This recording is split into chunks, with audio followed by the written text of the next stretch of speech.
बात की तस्दीक कर रहे हैं कि टेरर लिंक है मुर्तजा का। क्या जानकारी मिल रही है और एटीएस की इस जांच में क्या निकला अभी तक?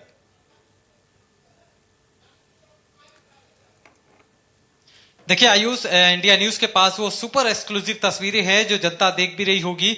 यहाँ पे 1 घंटे यानी 6:40 के आस 45 मिनट के आसपास एटीएस उसके घर पे पहुंचती है, मुर्तजा अब्बासी के घर, और तकरीबन 1 घंटे तक पूछताछ करती है।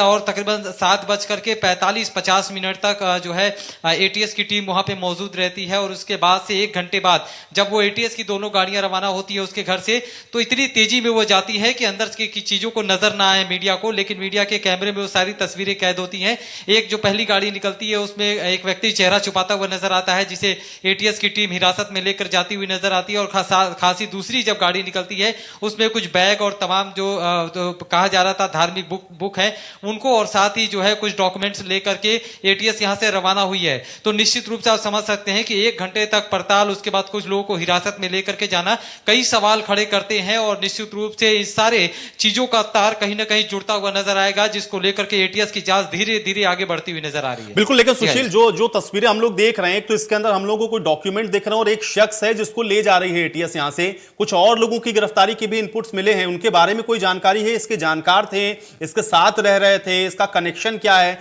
क्या ये चीजें अभी खुली हैं सुशील?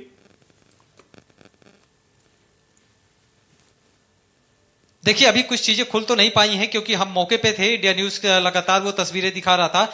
गाड़ियां निकलते ही वो तुरंत लेकर के वहां से चले गए। अब एटीएस की टीम पुलिस लाइन में, वहां पे एटीएस का और एसटीएफ की एक यूनिट भी है, तो मे भी ये अनुमान लगाया जा रहा है कि वहीं पे ले जाकर के उनसे पूछताछ हो रही होगी। चूंकि पुलिस लाइन में दोपहर बाद से ही किसी को जाने की इजाजत नहीं है, वहां भी पुलिस का पहरा लग गया है।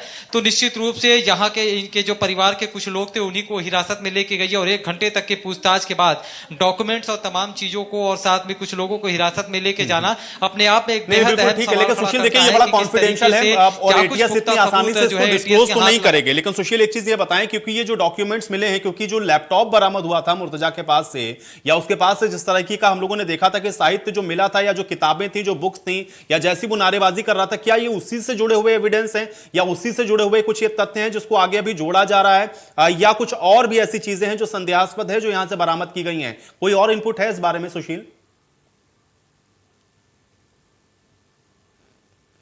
देखिए आयुष, बिल्कुल सही सवाल किया आपने, क्योंकि जब पहली कड़ी मिली थी लैपटॉप, फिर दूसरी कड़ी मिली पेन ड्राइव, तीसरी कड़ी मिली जो है उनका मोबाइल, और उससे मिले हुए सारे कॉल डिटेल, धीरे धीरे कड़ी बाई कड़ी जो है एटीएस और एसटीएफ की टीम जोड़ते हुए जा रही है। और उसी के मद्देनजर, उसी लैपटॉप के द्वारा जो मिले गए वीडियो और तमाम चीजों के मद्देनजर जब एटीएस उनके घर पे पहुंचती है, 1 घंटे तक बातचीत करती है, तो निश्चित रूप से कमरे की तलाशी ली जाती है और कमरे में कुछ फोटोग्राफ्स, कुछ लिस्ट और तमाम चीज को लेकर के उसे सील कर देती है और उसे भी बरामद कर लेती है। उसके बाद कमरे में 1 घंटे तक जो है पड़ताल करने के बाद, उनसे पूछताछ करने के बाद, और कुछ डॉक्यूमेंट्स लेकर के, बैग में सारे डॉक्यूमेंट्स पड़े हुए थे और तमाम चीजों को लेकर के कुछ लोगों को हिरासत में लेकर के यहां से रवाना होती है। तो आप समझ सकते हैं कि कड़ी दर कड़ी किस तरीके से एसटीएफ और वो जुड़ती हुई दिख रही। सुशील, फिलहाल के लिए शुक्रिया, लेकिन आप नजर बनाए रखिए, आगे हम आपसे अपडेट लेते रहेंगे। तो मुर्तजा के आज कमरे की तलाशी हुई है जिसमें कुछ अहम दस्तावेज और सुराग बरामद किए गए हैं।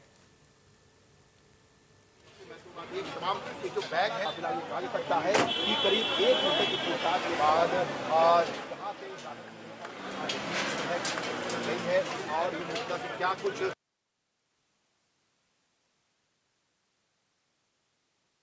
लगता था। इसके साथ ही सबसे महत्वपूर्ण बात ये कि तमाम ये जो बैग है वो भी यहाँ से लेकर गया गया। हालांकि एविडेंस है वो शाम को यहाँ पे कलेक्ट किया गया था, लेकिन उसके बाद अब आप देखिए ये बैग जो है वो यहाँ से लेकर जाया जा रहा है।